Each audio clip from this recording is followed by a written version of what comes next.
Document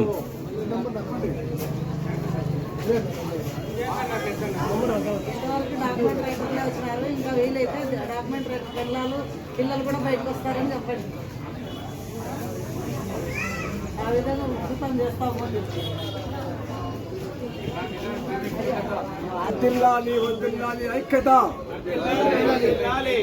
వర్ధిల్లాలి వర్ధిల్లాలి ఐక్యత.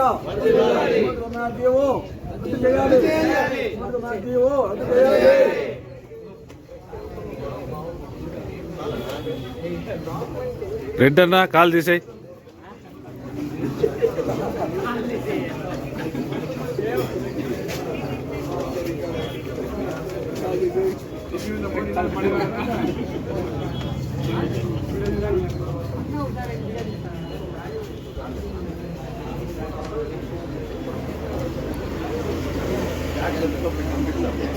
పోరాటం చేయగలిగితే ఎవరినైనా ఎక్కడైనా ఎదిరించగలం. అది ఢిల్లీలో కానీ, గల్లీలో, మా ఊరు గల్లీలో కానీ, మీ ఊరు ఢిల్లీలో కానీ, ఇక్కడ కేవలం ఒక చిలుముతూరులోనే కాదు, not only Chilumuthuru, throughout India wide మేము ఎక్కడైనా కానీ వచ్చి మేము చేయగలము అనే కెపాసిటీ ఉంది మాలో. మాకు 2 పూట్ల పస్తులు ఉన్నా పర్వాలే, మా జీవితాల వెనుక ఉండే వాళ్ళకందరికీ ఆధారం మేము కాబట్టి మేము 10 మందికి ఉపయోగపడే విధంగా పనిచేస్తాం. కేవలం మా కోసం కాదు, ప్రజలకు ఉపయోగపడే విధంగా పనిచేస్తాం. ముఖ్యంగా రాజకీయ నాయకులు ఎవరైతే లబ్ధి పొందుతున్నారో అలాంటి వాళ్లకు ఇది కాదు. కేవలం మీ రాజకీయ లబ్ధి కోసం కేవలం 5 సంవత్సరాలు మీరు వచ్చి ప్రజలకు నమ్మించి ఓట్లు వేయించుకొని ప్రజలకు మభ్యపెట్టి మీరు ఈ రోజు రిజిస్ట్రేషన్ ఆఫీసులో అవినీతి అంటున్నారు. అలాంటి రిజిస్ట్రేషన్ ఆఫీస్ అవినీతిని ఎందుకు ఎండగట్టట్లేదు? ఎండగట్టేదానికి ఎందుకు ముందుకు రావట్లేదు? ప్రజలను ముందుకు రప్పించగలిగే శక్తి ఎవరికి ఉంది? అది మీకుంది కదా. మరి ఏ రిజిస్టర్ ఆఫీసులో అవినీతి జరుగుతుందో, ఏ డాక్యుమెంట్ రైటర్ అవినీతి జరుగుతుందో అది ఎందుకు మీరు తీసుకురాలేకపోతున్నారు? ఒక రైతు వచ్చి నాకు ఇక్కడ రిజిస్ట్రేషన్ ఆఫీసులో అన్యాయం జరుగుతుందని ఏ డాక్యుమెంట్ రైటర్ పైన చెప్పగలిగినాడా? ఎవరు చెప్పలేదు. కారణం ఏంటంటే ఆ రైతు వచ్చి అయ్యా నాకు ఇది ప్రాబ్లం ఉందయ్యా ఇది అంటే ఏ ఒక్క రూపాయి కూడా తీసుకోకుండా హృదయపూర్వకంగా నిస్వార్థంగా పనిచేస్తున్న వ్యక్తి ఎవరన్నంటే అది డాక్యుమెంట్ రైటరే. కానీ అదే నువ్వు మీ సేవా కేంద్రాలలాగా రిజిస్ట్రేషన్ ఆఫీసులో ఏర్పాటు చేసి ఒక వ్యక్తిని ఒక శక్తిగా నువ్వు నిలబెడితే వాడు ఖచ్చితంగా లాలూచి పడతాడు.